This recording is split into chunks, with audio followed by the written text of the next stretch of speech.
Buenos días, alumnos. Soy la doctora Paola Ruz, médico pediatra, exalumna de esta universidad.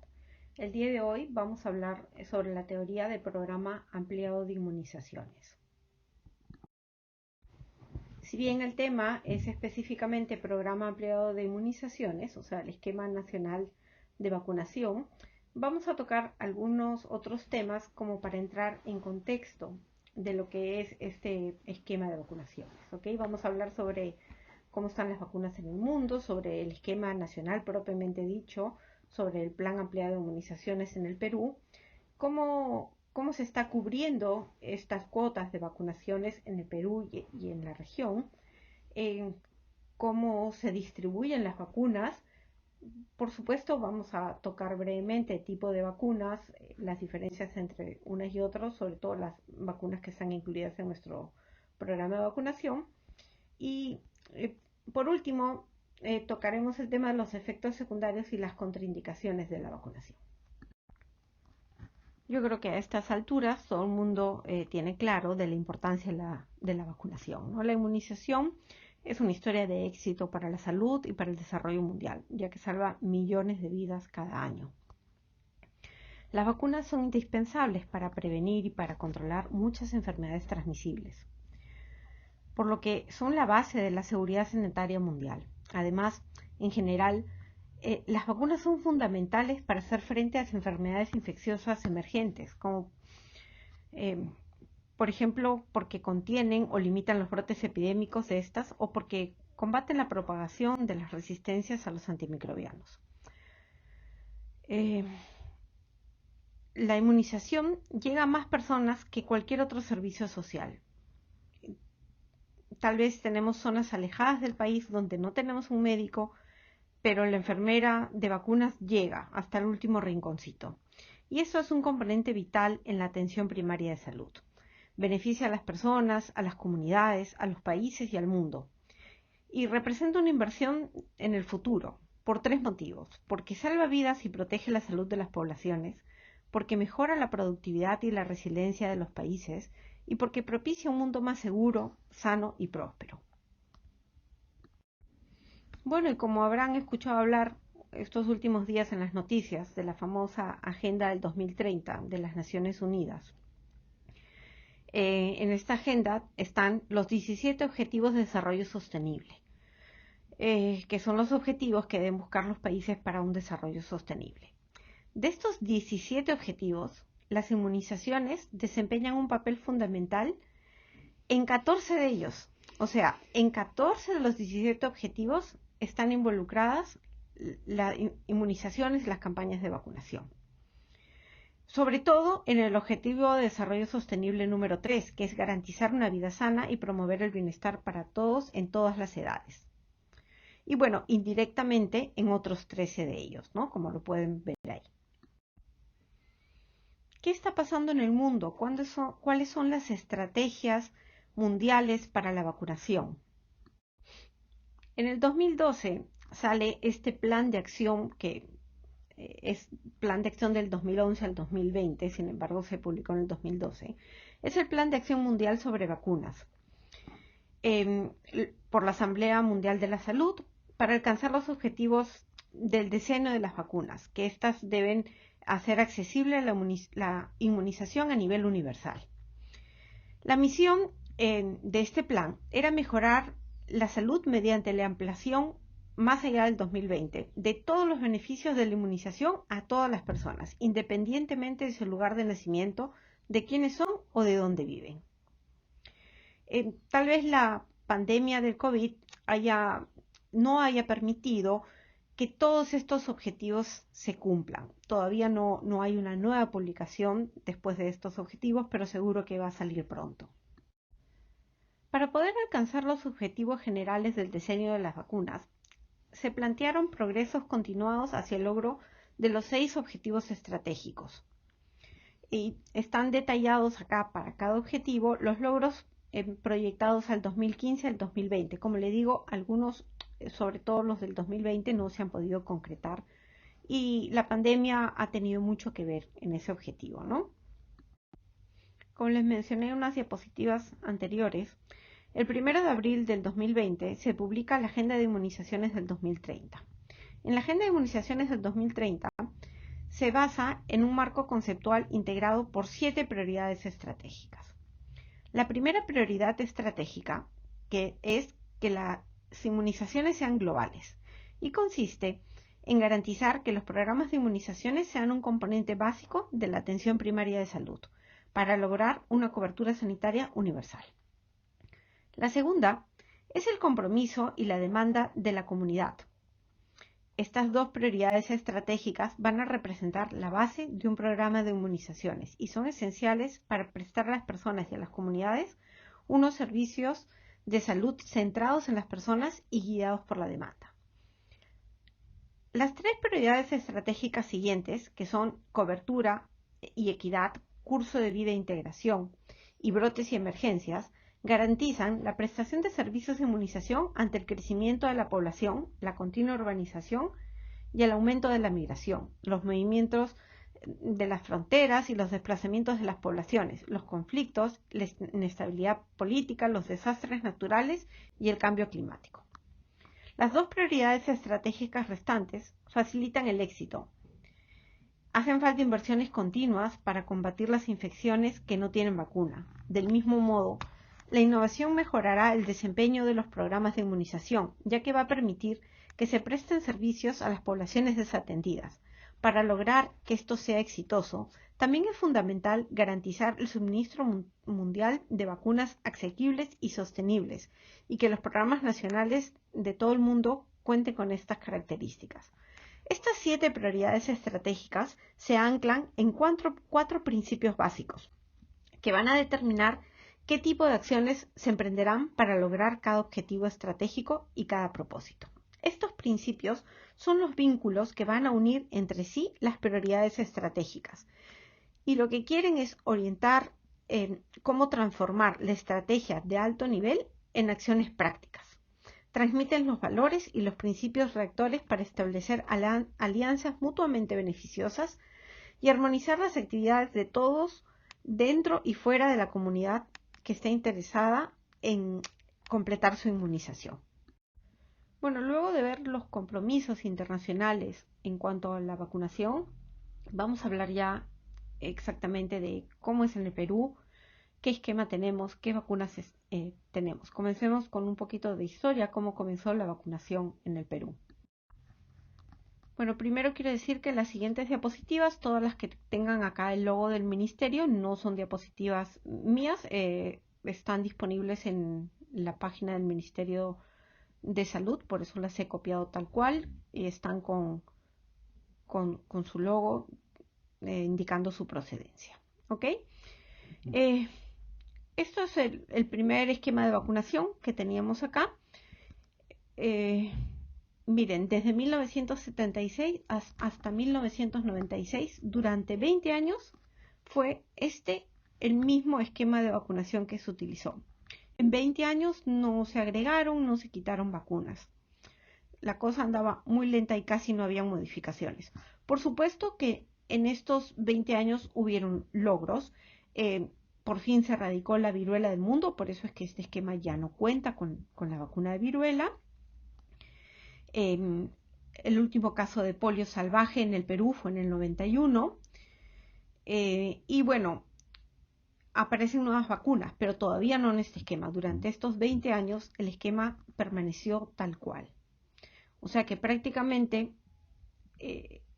mi generación y la suya, porque algunos de ustedes ya habrán nacido en 1996, otros no, aún no, teníamos durante 20 años, podría haber incluido 2 generaciones con la misma cantidad de vacunas. ¿Qué pasa luego? Entre el 2000 y el 2004, o sea, ya prácticamente todos ustedes deben estar en este grupo que fueron vacunados en esa época. Acá el gran cambio es que se agrega una sola vacuna, la de fiebre amarilla. Después, prácticamente, el esquema de vacunaciones sigue igual que en los últimos 20 años.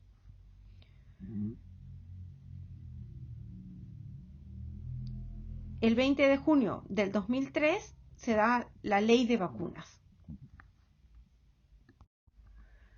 Bueno, este es el esquema de 2005 y 2006 y aquí ya vamos a ver un poco más de cambios. En el 2005 se introducen la vacuna de hepatitis B y de Haemophilus influenza B. La de hepatitis B se pone la primera dosis en el recién nacido y luego los 2 y 4 meses la segunda y la tercera dosis. ¿Ok? Y la vacuna de Haemophilus influenza B se pone junto con las dosis de la DPT y la polio oral.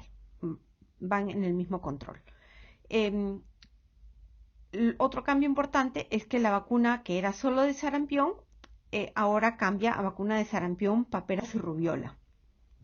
Hay una campaña para la erradicación de la rubiola congénita y en 6 semanas se vacunan 20 millones de personas. ¿Ok? Y bueno, ya acá vemos algunos pequeños cambios más en el esquema nacional de vacunación. En el 2017 vamos a tener otros cambios.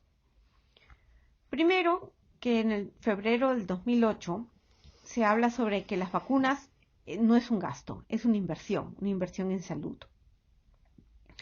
Se compran 52 cámaras frías para todo el país y hay una gran campaña de vacunación contra la hepatitis B, no solo en niños, sino que se comienza a vacunar a todos los adultos que no fueron vacunados de niños.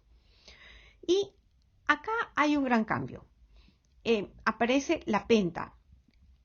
La vacuna pentavalente, vamos a tener la misma inyección la vacuna de difteria, pertussis, tétano, la Haemophilus influenza B y la hepatitis B.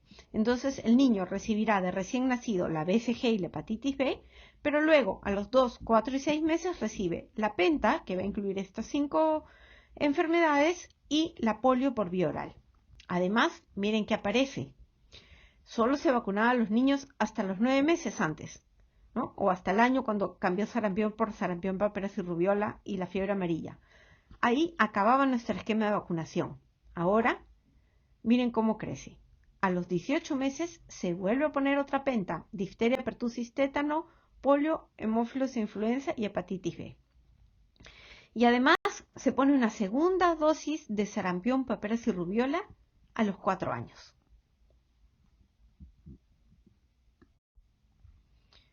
Y miren acá. Todo lo que se agrega, estos son uno de los cambios más importantes. Hasta antes de estos cambios estábamos, digamos, rezagados en cuanto al resto de países de la región en vacunación. Pero luego de estos cambios que se producen en el 2008, realmente nuestro carnet de vacunación se vuelve uno de los más completos. ¿Ok? Tenemos que la DPT, además del refuerzo de los 18 meses, ahora tiene un segundo refuerzo a los 4 años. Y tenemos la introducción importantísima de estas dos vacunas. Neumococo, que se podía poner 4 meses y la tercera dosis al año, o en algunos sitios lo ponían a los 3 y a los 5 para no juntarse con estas, pero se puede poner de ambas formas. Y el rotavirus, la vacuna que se usa acá en el programa de vacunación es rotavirus monovalente y también se ponía a los 2 y a los 4 meses. Entonces, el niño que iba a su control de los 2 y 4 meses recibía la penta, la polio oral, el neumococo y el rotavirus. Y también se agregan las vacunas de papilomas virus humano que se pone inicialmente en 3 dosis, 0, 2 y 6 meses. Y se pone no tanto en los centros de vacunaciones, sino que las campañas son en los colegios. Se cogen a las niñas en 5º grado de primaria. Y también se comienza a poner la vacuna de influenza en los niños a partir de los 6 meses. A ellos hay que ponerles 2 dosis, así que se les pone a los 7 y a los 8 meses. Este es el esquema que tuvimos desde el 2013 hasta el 2016. Acá vemos el esquema con el que iniciamos y miren los refuerzos de los 18 meses incluyen la DPT y la polio oral y los refuerzos de los 4 años también incluyen la DPT y la polio oral. O sea, ya no estamos vacunando solo hasta los 18 meses, sino hasta los 4 años. Además, sarampión, paperas y rubiolas, 2 dosis al año de los 4 años, la fiebre amarilla. Acá se cambia a la vacuna del papiloma, no, perdón, lo que se cambia es la vacuna de polio. Eh, ya no se va a usar la polio oral en los bebés de 2 y de 4 meses. O sea, la primera dosis de polio de los 2 meses y la segunda dosis de polio de los 4 meses van a ser inyectadas. Y recién la dosis de los 6 meses y la de los 18 y la de los 4 meses, esas ya van a ser polio oral. ¿Para qué? Para evitar la polio post vacuna en pacientes inmunocomprometidos. Con la polio inyectable no tenemos ese riesgo. ¿Ok? Y después el resto sigue igual. Y bueno, este es prácticamente el esquema que tenemos ahora, el del 2018. No ha variado más este esquema. Lo que se agrega es que tenemos la vacunación de neumococo para los mayores de 60 años. Y este sí es un dato importante. A partir del 2018 se agrega la vacuna contra varicela, que es la última vacuna que se ha agregado. Y en las gestantes se comienza a colocar la vacuna combinada de DPTA para gestantes. Y esto va a ser ya los últimos cambios, que no son tanto en niños, sino un poco más en adultos, salvo la de varicela. Y con esto tenemos nuestro esquema actual, que es un esquema bastante completo y competitivo si lo comparan con otros países. La vacuna BCG, llamada así por el bacilo de Calmette-Guerin, se comenzó a utilizar desde 1921. Es una vacuna viva atenuada derivada del bacilo Mycobacterium bovinus, que es el agente etiológico de la tuberculosis en bovinos. No hay ninguna vacuna que esté tan utilizada y que sea tan polémica como la BCG. Se sabe que la inmunidad celular es importante para el control de la tuberculosis, pero no existe un marcador inmunológico que pueda correlacionar la protección que se tiene contra la enfermedad. La respuesta inmune a la inmunización primaria con BCG ha sido evaluada de diferentes formas. Se sabe que hay una inducción de células T con CD4, CD8, con interferón, interleuquina, factor de necrosis tumoral tras la vacunación, pero no se ha podido mostrar una correlación de protección. En cambio, las personas vacunadas desarrollan una respuesta inmunitaria entre las 8 y 14 semanas después de la vacunación. ¿Cómo sabemos que ya hay esta respuesta? Por la prueba de tuberculina. La eficacia y la efectividad de la vacuna de BCG contra la tuberculosis va a variar considerablemente en varias poblaciones.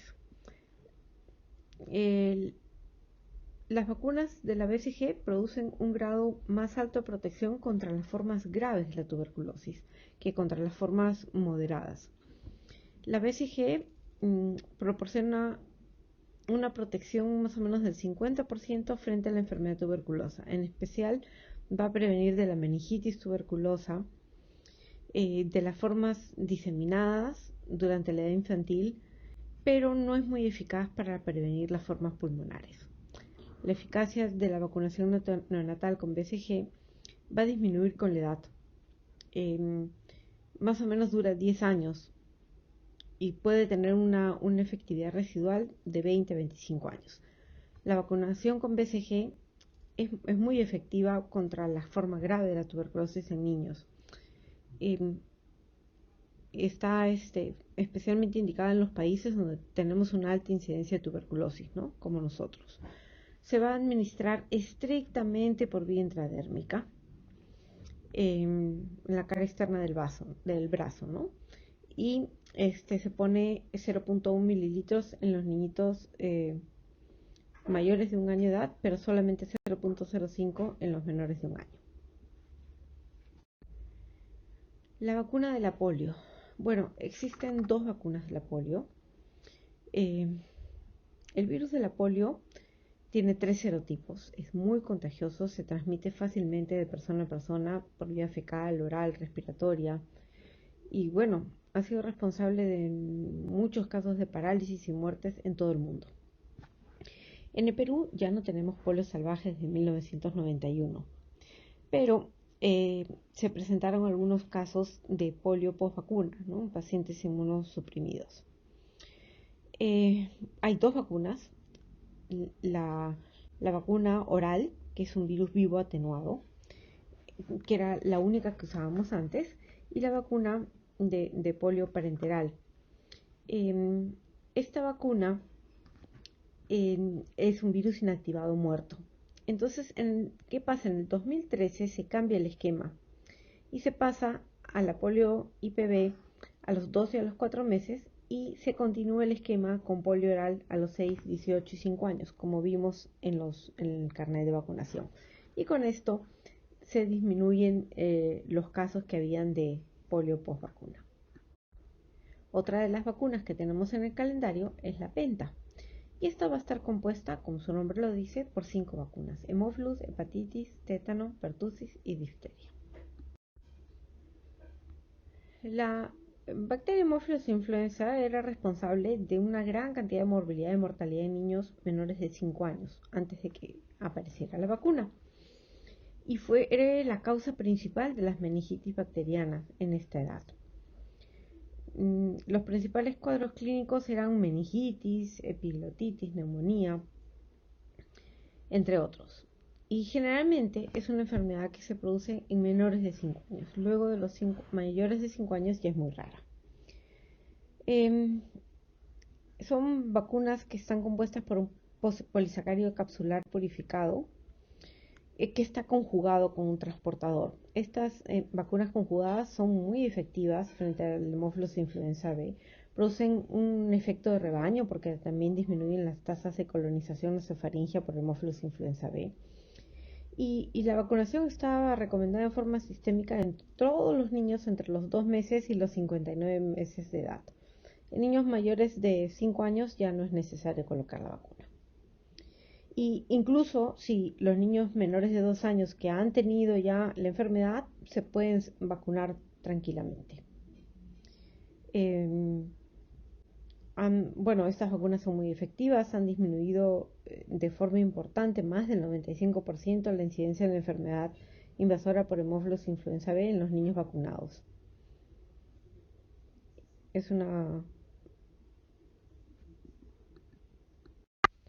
La vacuna de la hepatitis B es una vacuna inactivada, no contiene microbios vivos en su composición.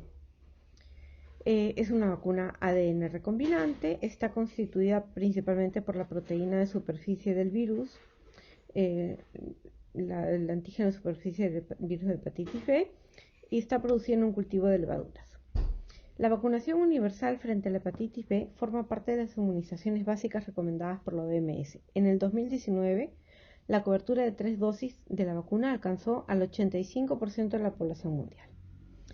A pesar de que varios estudios dicen que tras 3 dosis, tanto niños como adultos, las concentraciones de anticuerpos protectores se pierden hasta en el 50% de los casos de 5 a 15 años después de la vacunación.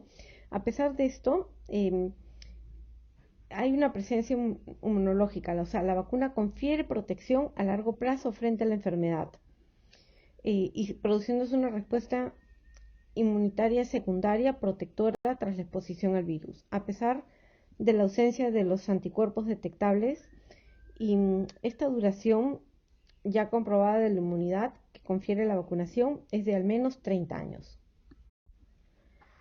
Ok, la DPT tiene la difteria, la pertussis y el tétano. Las pongo juntas porque prácticamente, bueno, la vacuna de tétano la podemos encontrar sola, pero generalmente vamos a encontrarla así unida. Bueno, la difteria es una enfermedad potencialmente mortal, se transmite persona a persona, sus efectos se deben a la acción de una potente exotoxina. La letalidad de la difteria no tratada desde el 5 al 10%, incluso hasta 20% en los menores de 5 años. Hace poco tuvimos un brote de difteria en Lima. Hay dos tipos de la presentación de la vacuna infantil o que tiene una carga antigénica estándar, que se denomina como la D mayúscula, como pueden ver ahí, y la de adulto o de carga antigénica reducida. ¿Por qué se hace esto? Porque en mayores de 7 años ya hay que usar la de carga antigénica reducida porque tiene una elevada reactogenicidad. O sea, los efectos adversos locales son mayores, entonces es mejor usar la otra. No existe la vacuna como en sí sola, está unida a la vacuna de pertussis y de tétano.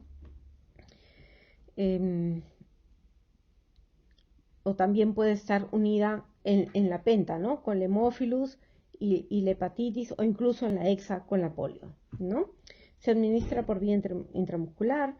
Entre el 95 y el 100% de los adultos vacunados con 3 dosis y los niños que son vacunados con 4 o 5 dosis tienen concentraciones séricas de anticuerpos adecuadas. Y la inmunidad va a disminuir de forma progresiva. Más o menos dura 10 años, por lo tanto se requiere un refuerzo de 10 años, ¿ok? En cuanto a la vacuna de tosferina, bueno, la pertussis es una infección respiratoria aguda muy contagiosa causada por la Bordetella pertussis y puede afectar a cualquier edad. La tosferina es endémica a nivel mundial. A pesar de las altas tasas de vacunación, siguen habiendo casos, generalmente en adolescentes o en adultos jóvenes, en las cuales ya ha bajado la inmunidad natural o adquirida, ¿no? Ha sido disminuyendo con el tiempo.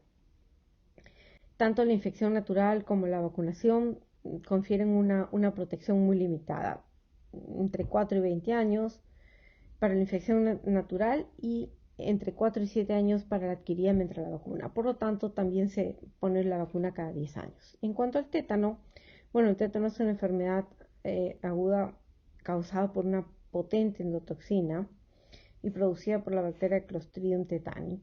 El tétano sigue siendo un problema de salud pública. La vacuna antitetánica es una vacuna inactiva, un compuesto proteico obtenido a partir de la toxina tetánica. La efectividad de la vacuna es prácticamente del 100%, siendo excepcionales los casos de tétanos en personas vacunadas. Y la duración de la inmunidad va a depender de varios factores, de la edad, del número de dosis, de los intervalos, pero si han completado un esquema correcto en la infancia, no son necesarios refuerzos hasta los 60 o 65 años. Se coloca de forma intramuscular. La vacuna de rotavirus es una vacuna de virus vivo atenuada. El rotavirus es la principal causa de diarrea infantil grave en todo el mundo y infecta principalmente a los niños en los primeros 5 años de vida, pero sobre todo los menores de 2 años. Existen dos vacunas, la monovalente y la pentavalente. La que está en el esquema nacional es la monovalente. Si bien es cierto, solo tiene para un tipo de rotavirus, no para los otros 5, la protección por reacción cruzada es bastante alta, así que protege también para los otros tipos de rotavirus, ¿no?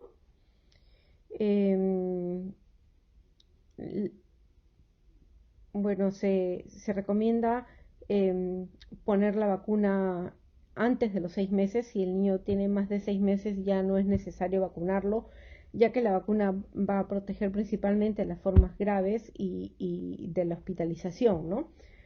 Protege 72% de cualquier caso de rotavirus, 82% de enfermedad grave y 92% de la hospitalización. Esto es importante. Cuando se pone por vía oral, o la polio vía oral no se debe poner junto con el rotavirus.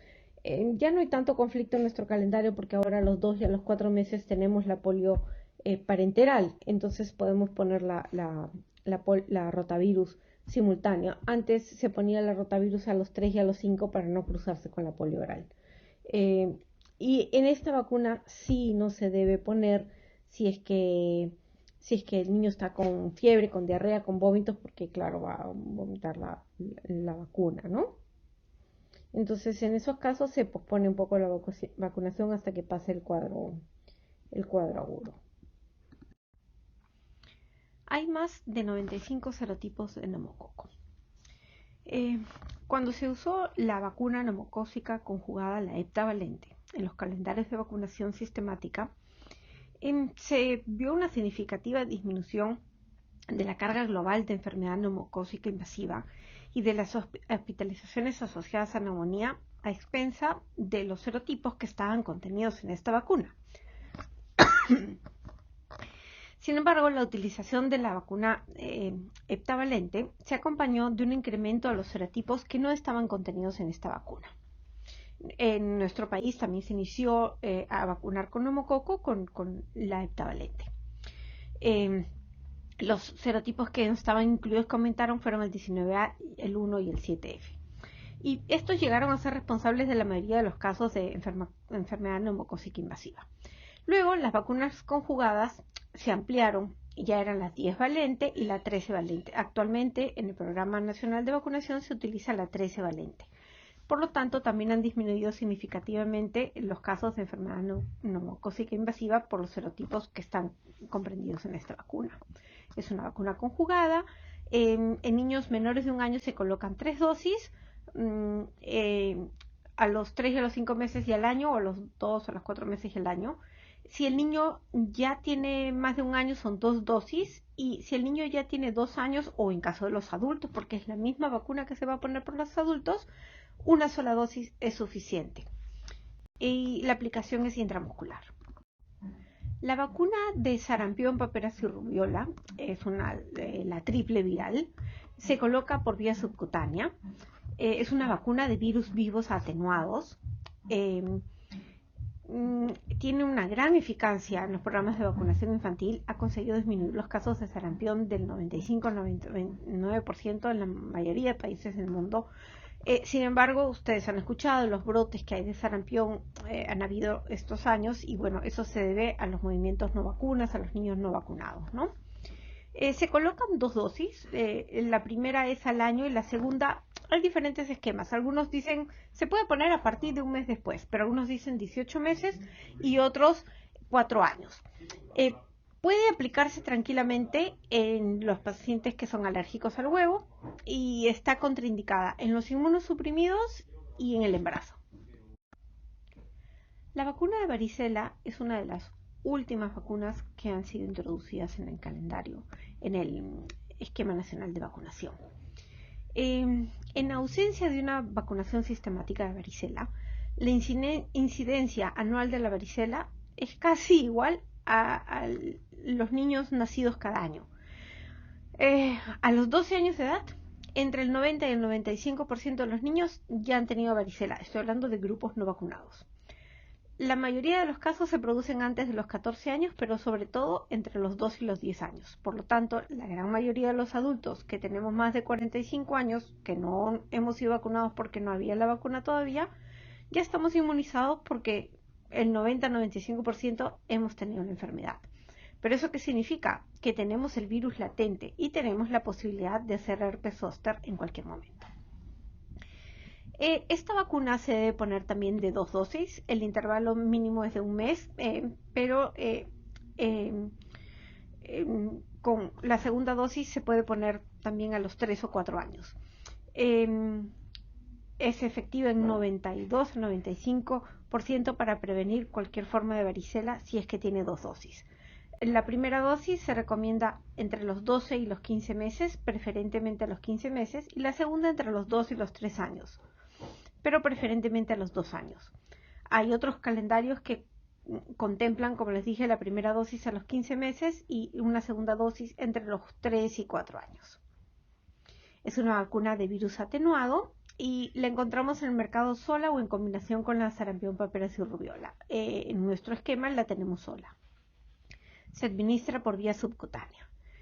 En los niños sanos, 1 mes después de la vacunación, ya tienen anticuerpos 85-89% tras una dosis y 99% después de la segunda dosis.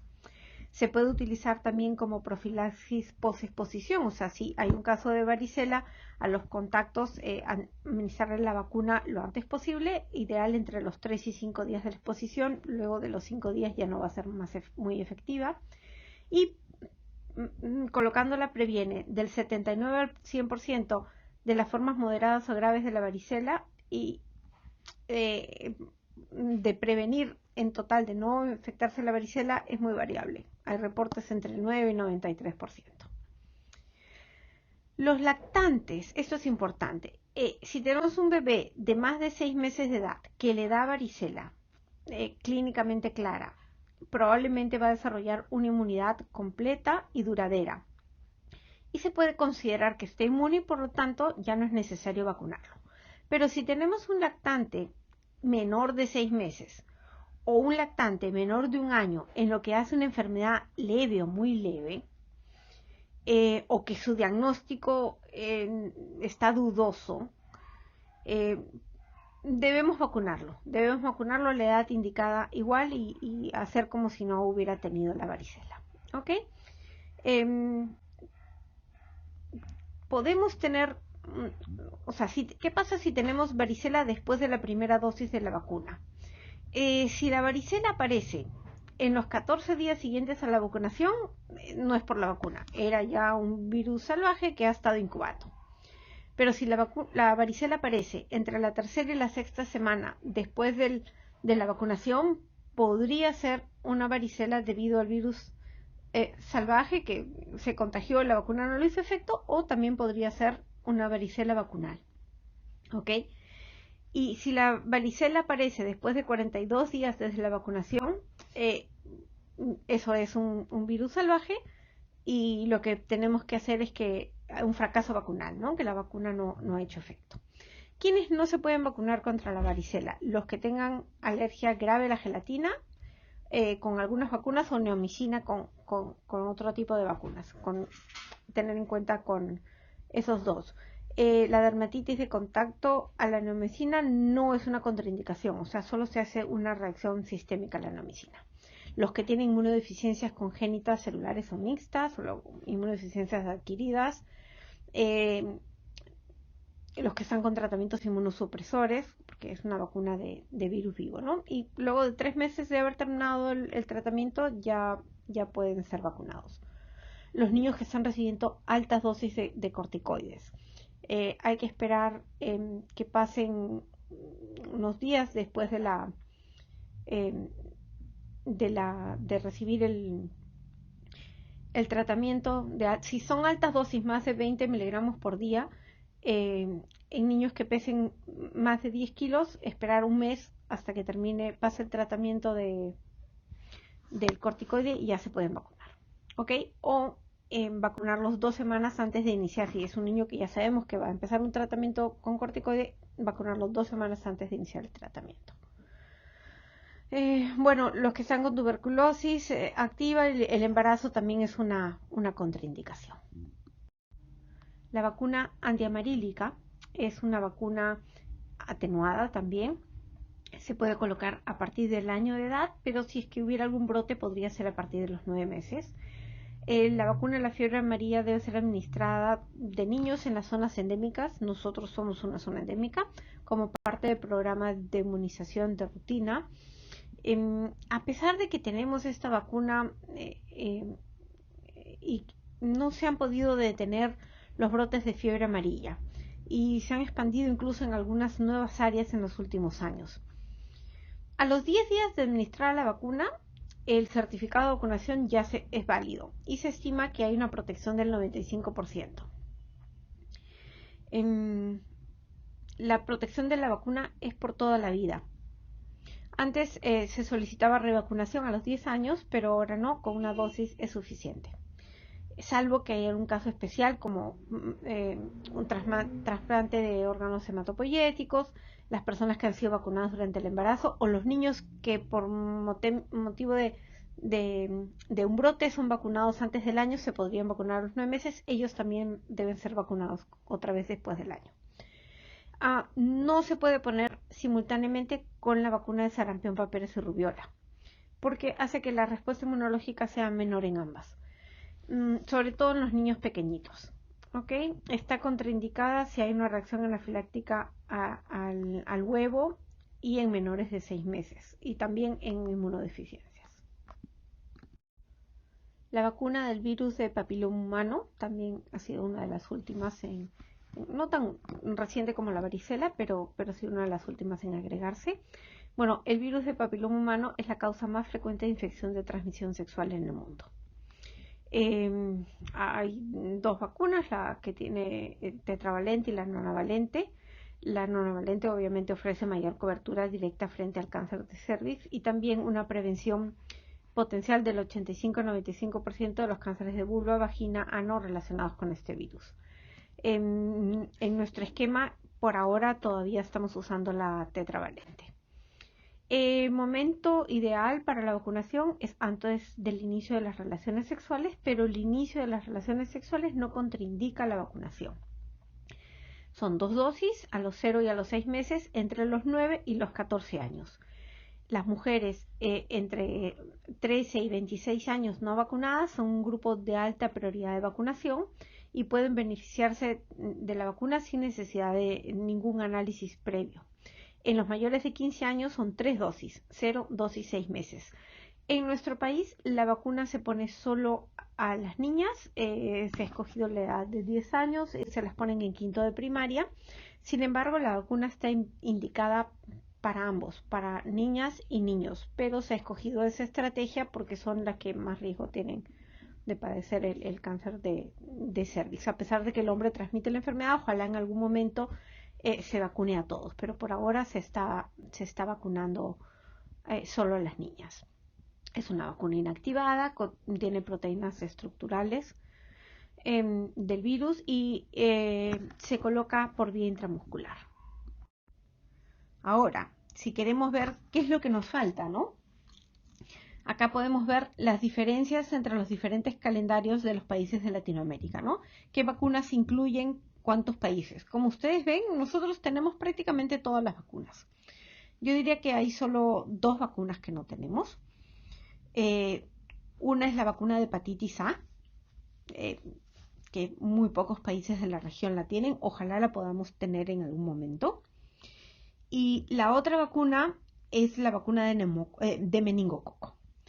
No son 3 vacunas, o sea, es la vacuna de meningococo. Lo que pasa es que existen tres tipos de vacunas, ¿no? La meningococo C conjugada, que son 4 dosis y se pone desde bebé a los 3-5 meses a los 12 años del último refuerzo. Luego, la tetravalente de meningococo, que es una sola dosis, si es que ya se pone de grandes, a partir de los 2 años. Y la meningococo B más C no conjugada, que también se pone de bebé a los 3 y 5 meses. Algunos países han escogido una, otras otra. Nosotros no la tenemos incluida. Pero creo que nuestro esquema está bastante completo, salvo por estas 2 enfermedades que no tenemos incluidas. ¿Y cómo estamos en coberturas? Claro, tenemos todas esas vacunas, pero ¿realmente ponemos todas esas vacunas? ¿Qué porcentaje de nuestra población está realmente vacunada? Bueno, como pueden ver acá en este cuadro, eh, tenemos acá arriba en la primera columna cómo se promedio de las Américas y acá tenemos nuestro país. Entonces estamos en el promedio, tenemos una regular cobertura de las vacunas.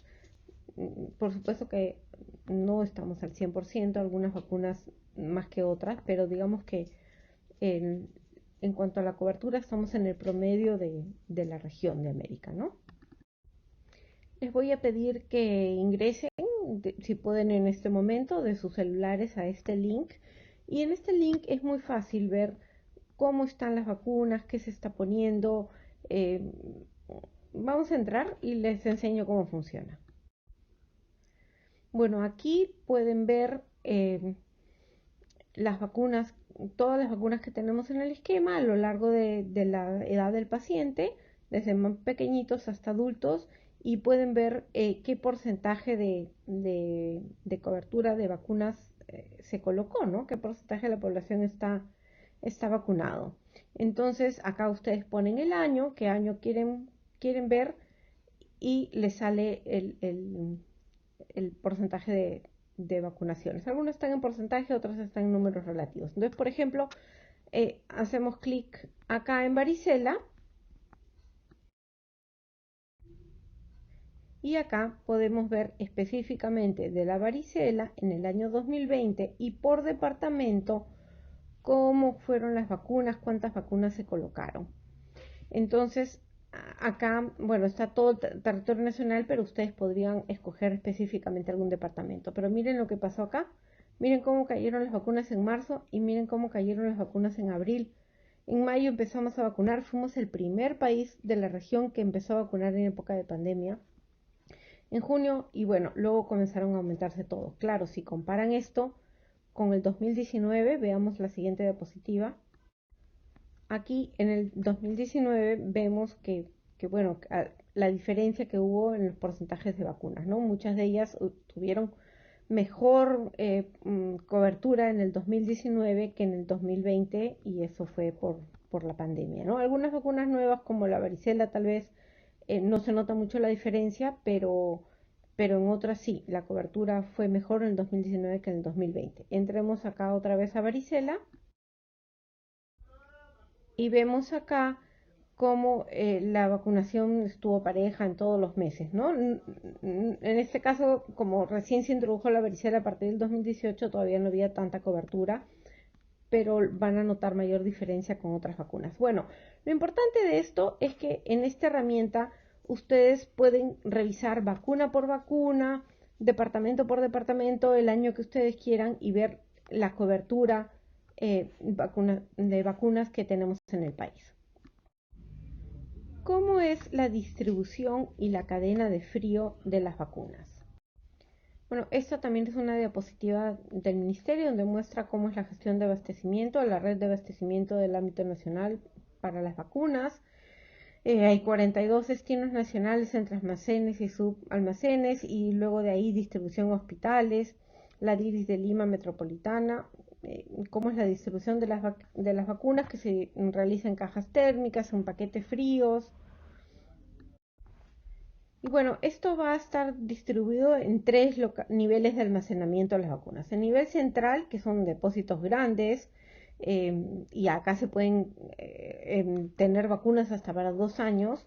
A nivel regional, ya esto va en regiones, provincias o distritos, ya los depósitos de almacenamiento son refrigeradoras y congeladoras más pequeñas y tienen capacidad de almacenar vacunas para 3 meses. Y el almacenamiento local, que ya es en cada hospital, en cada centro de salud o en cada posta, que van a tener sus refrigeradoras pequeñas con capacidad para almacenar para 1 mes. ¿Cuánto tiempo se pueden guardar o pueden estar conservadas las vacunas y a qué temperatura, ¿no? Hay vacunas, bueno, como les estaba diciendo, depende del sitio, el tiempo la capacidad de vacunas que tengan para almacenar, pero hay vacunas como la de sarampión, polio, la triple viral, la polio oral, que necesitan estar congeladas entre menos 15 y menos 25 grados. Sin embargo, hay otro tipo de vacunas como la DPT, la BCG, la Penta, la DPT de adulto, la pediátrica, la hemófilos influenza, hepatitis B, la antimalírica, que van en un refrigerador normal, ¿no? Entre 2 y 8 grados centígrados.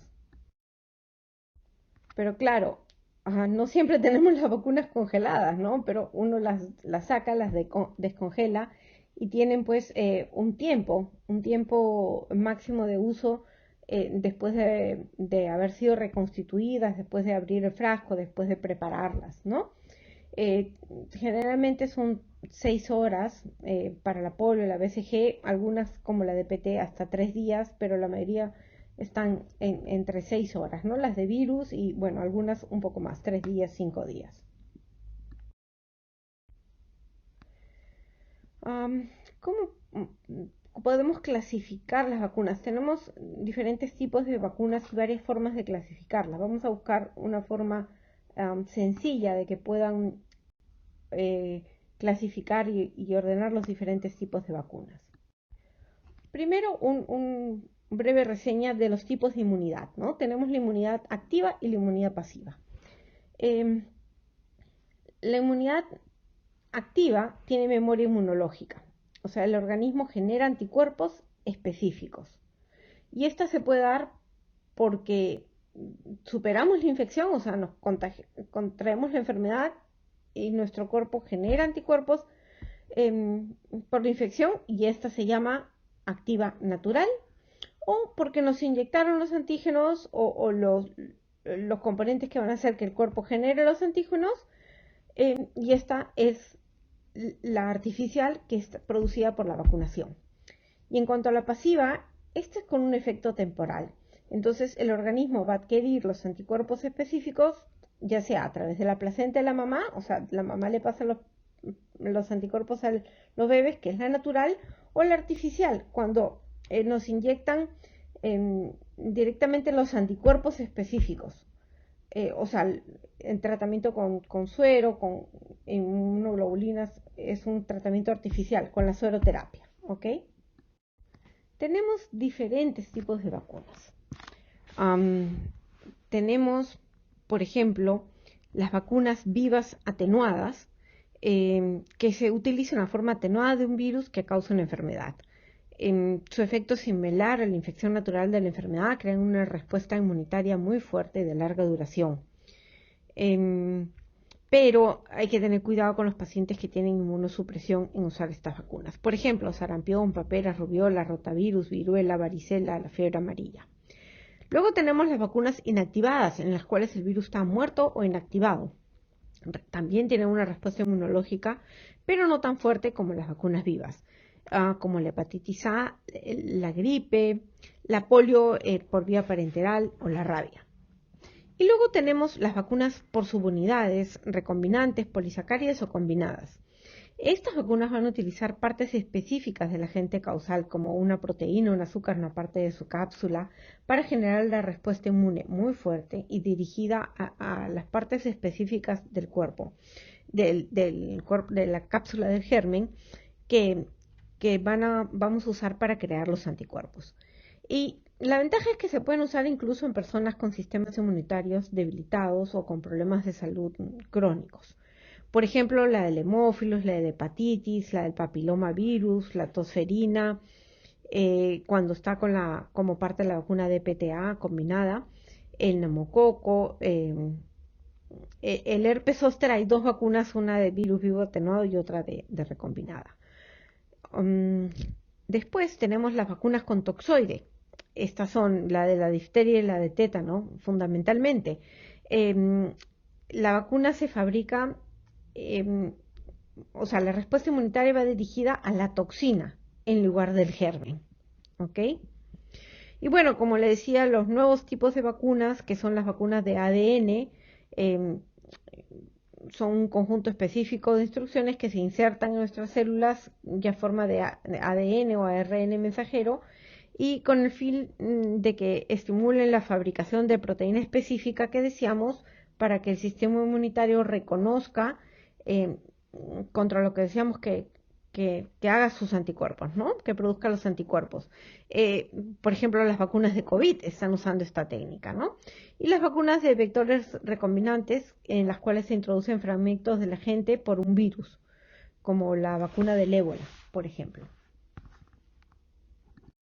Y bueno, acá tenemos otra forma de clasificar las vacunas, en víricas y en bacterianas. Dentro de las víricas tenemos las enteras, como el virus del polio, fiebre amarilla, rotavirus, sarampión, varicela, y las que están en subunidades, como la influenza, la hepatitis B, el virus del papiloma humano.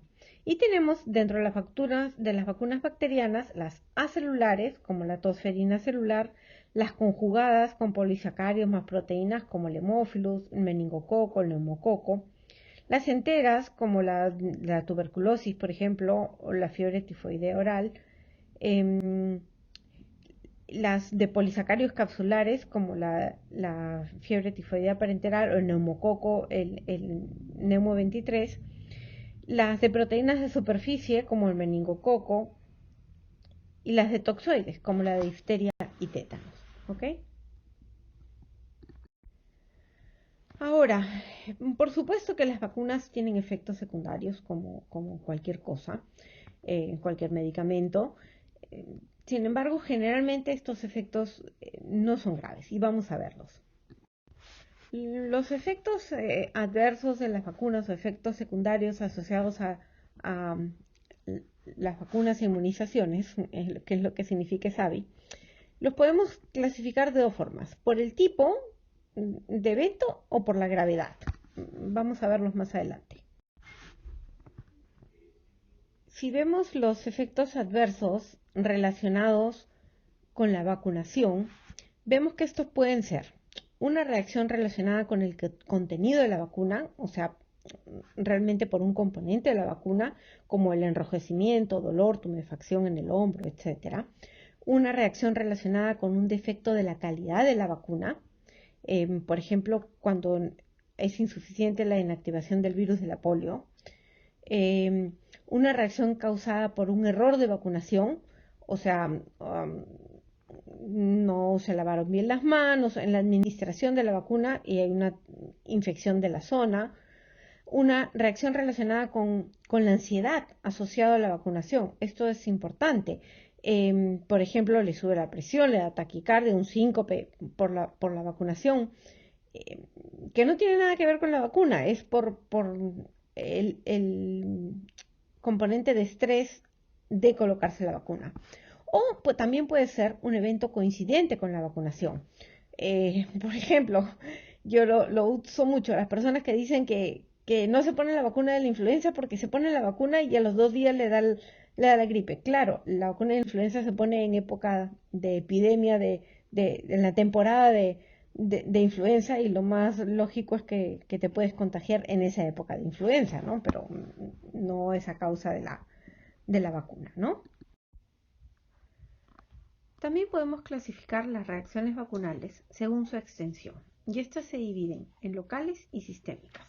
Las reacciones locales pueden ser reacciones locales comunes. Se caracterizan por dolor, tumefacción y enrojecimiento en el lugar de la punción. Son las más frecuentes.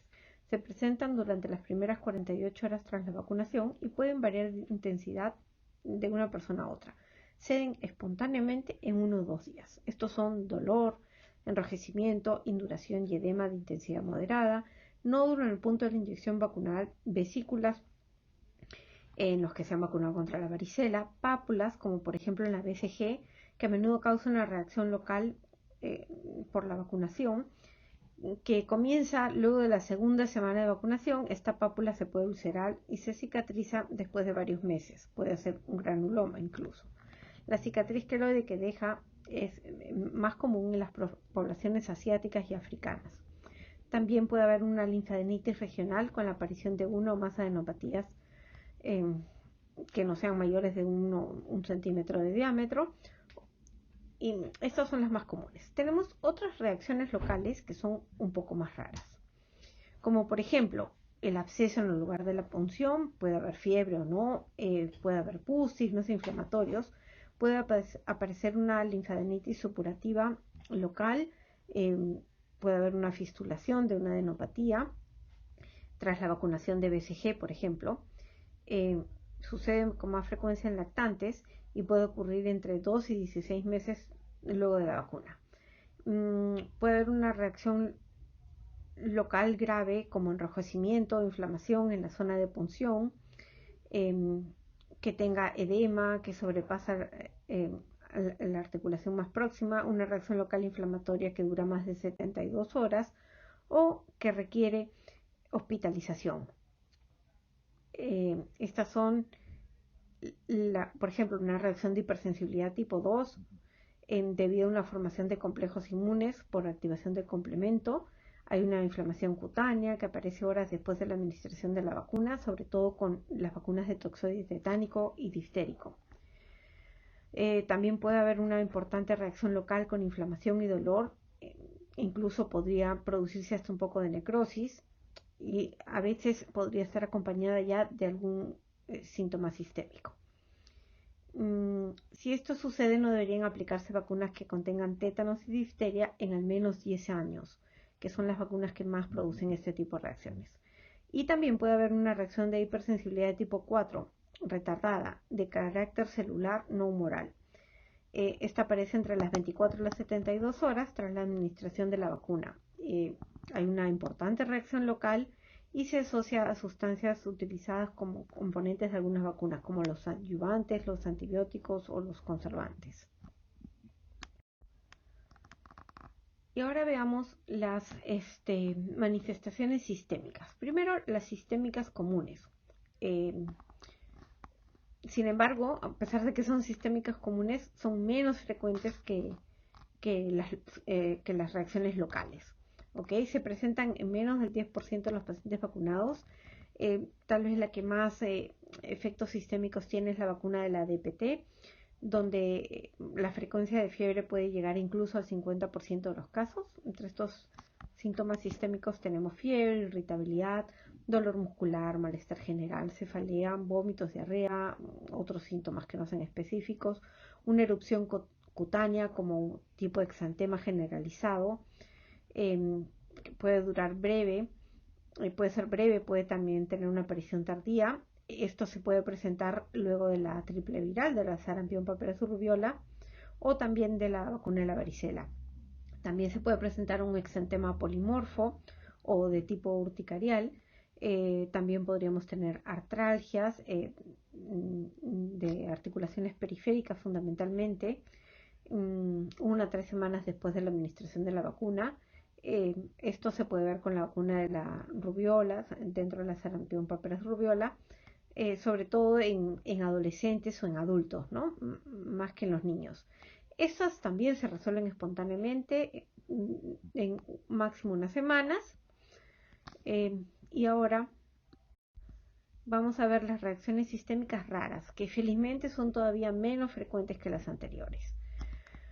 Dentro de estas podemos tener el episodio de hipotonía y por respuesta, que es un episodio de instalación brusca en niños menores de 2 años, donde hay una disminución del tono muscular, una disminución de la respuesta a estímulos verbales o sensoriales, hay cambio en la coloración cutánea, palidez o cianosis tras una vacunación. Esta expresión de hipotonía y las manifestaciones cutáneas son variables. Aparecen inmediatamente con un intervalo hasta de 2 días. En general pueden durar 3 o 4 horas y son frecuentes luego de la primera dosis de la vacuna de la tosferina, por ejemplo. Esto se autolimita, una duración promedio de 60 a 30 minutos, tiene resolución espontánea y no deja ninguna secuela a largo plazo. Otra manifestación sistémica común es, por ejemplo, el llanto persistente, el llanto continuo e inalterado durante 3 o más horas tras la administración de una vacuna y suele verse 2 a 8 horas después de la vacunación. Disminuye su incidencia con las sucesivas vacunaciones. Esto es frecuente en la vacuna de la DPT, ¿no? También podemos ver osteitis o osteomielitis secundarias a una infección bacteriana en la zona que empieza en la zona de la vacuna. Podría verse con la BCG, una BCG-itis. En caso de la BCG, esto puede aparecer de 1 a 12 meses luego de la vacunación. También podríamos tener como complicación la enfermedad provocada por el agente contenido entre la vacuna, como la BCG-itis o también como la parálisis poliomielítica relacionada con la vacuna de la polio oral, o una encefalitis consecutiva a la vacunación de la fiebre amarilla, por ejemplo. Podemos tener reacciones de hipersensibilidad tipo 1 en forma de reacción aguda anafiláctica. Esto se produce casi inmediatamente luego de la vacunación. Es consecuencia de la sensibilización previa a alguno de los componentes del preparado de la vacuna. Se manifiestan en forma de reacción urticarial, enrojecimiento cutáneo generalizado, hipotensión. Puede haber también estridor, dificultad respiratoria, laringoespasmo, edema. Esto puede poner en peligro la vida del paciente, pero la detención precoz a través de un adecuado diagnóstico y una respuesta rápida del médico o del personal que coloca la vacuna, que se le coloca adrenalina intramuscular, esto revierte la situación inmediatamente, ¿no? También podemos presentar una reacción de hipersensibilidad tipo 2.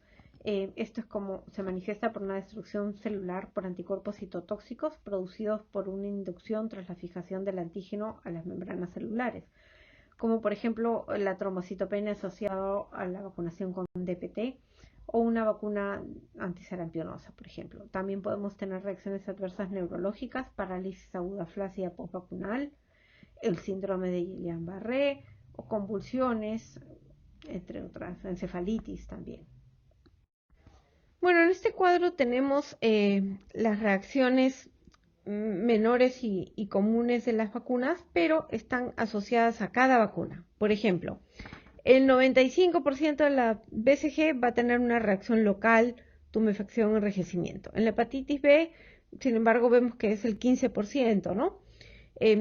Pero pueden tener 1 o 6% de fiebre. Y así, acá pueden ver con cada vacuna lo que usualmente presenta, pero todas son reacciones leves, ¿no? Van a resolverse espontáneamente y solas. Bueno, y aquí vemos ya las reacciones que son más graves, pero también son más raras. Um, Estas son las vacunas que van a producirlas. Por ejemplo, la BCG puede producir una BCGitis diseminada. Ya son más tardías, entre 1 o 12 meses después de la aparición, pero acá ven, la tasa de presentación es bajísima, ¿no? La polio paralítica asociada a la vacuna, por ejemplo, de la polio oral, entre los 4 y 30 días, pero también 2 a 4 de 1 millón, ¿no? La DPT, tal vez un poco con mayor frecuencia, las convulsiones, el llanto persistente, hipotonía o hiperreactividad. Sin embargo, estos no son contraindicaciones absolutas para vacunar, aunque el paciente lo haya presentado en las primeras dosis, ¿no? Y bueno, con la vacuna de sarampión, convulsiones febriles, trombopenia o anafilaxia, mucho más raro, felizmente. ¿Y cómo vamos a diferenciar si esto es un ESAVI leve, moderado o severo? Bueno, entre el leve y moderado vemos que son frecuentes, felizmente los severos son raros. Em, los leves y moderados son síntomas generales, cefalea, malestar, una reacción local. En cambio, los severos pueden ser convulsiones, encefalitis, anafilaxia. En cuanto a la gravedad, pues los ESAVIS leves y moderados no van a requerir mayor evaluación, van a pasar solos, mientras que los severos requieren ya una hospitalización, puede generar una discapacidad o incluso puede producir la muerte en algunos casos. En cuanto a la evolución, los leves y moderados, como les dije, ceden espontáneamente entre 24 y 72 horas. En cambio, el ESAVI severo ya requiere una atención médica bueno, el tiempo de duración es variable, ¿no? En cuanto a la vigilancia, el leve moderado lo hace la DIGEMIT y en los severos lo hace el CDC o el MINSA, ¿no? En el leve moderado es una farmacovigilancia, pero en el severo ya hay que hacer un reporte del ESAVI, ¿no? Se debe notificar inmediatamente, entre las 24 horas, se debe hacer una investigación y eso va a un comité, ¿no? Bueno, y por último, ya acabamos, las contraindicaciones para no vacunar. Una contraindicación es una situación en la que no debemos administrar bajo ninguna circunstancia un medicamento, en este caso la vacuna, porque hay un elevado riesgo de que pueda tener lugar una reacción adversa grave o incluso fatal. En caso de una precaución, el riesgo a una reacción adversa es menor, y se puede considerar administrarla si es que el riesgo es menor que el beneficio y sopesando las previsibles ventajas o los inconvenientes. Las contraindicaciones pueden ser permanentes o temporales. La mayoría de las contraindicaciones son temporales. Existen muy pocas contraindicaciones permanentes de las vacunas.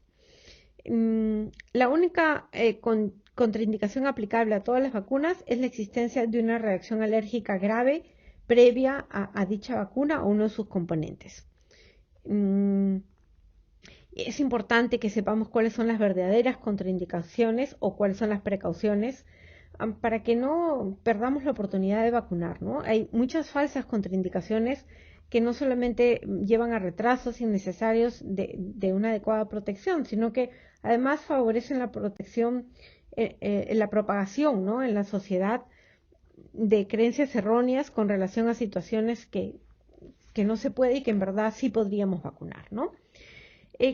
¿Cuáles son las contraindicaciones permanentes?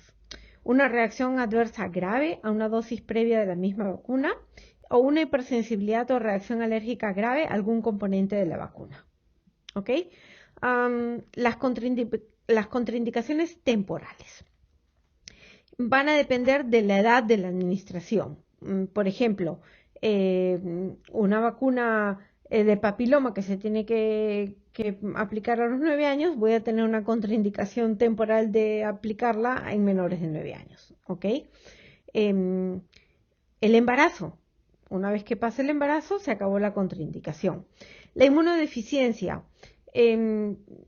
Bueno, algunas vacunas se podrán poner en pacientes con inmunodeficiencia, otras no, sobre todo las que son con gérmenes vivos o atenuados, como la sarampión, papera rubiola, la varicela, la fiebre amarilla. Pero este periodo de inmunodeficiencia también puede ser algo temporal, ¿no? O pueden coordinar de vacunarse, por ejemplo, un paciente que va a recibir un tratamiento, vacunarse previo al tratamiento o luego después del tratamiento, ¿no? Una enfermedad aguda también es una enfermedad aguda moderada, severa, porque las enfermedades agudas leves no son contraindicaciones, pero también es una contraindicación temporal, ¿no? Pasa la enfermedad aguda y podemos vacunar. ¿Qué son las precauciones?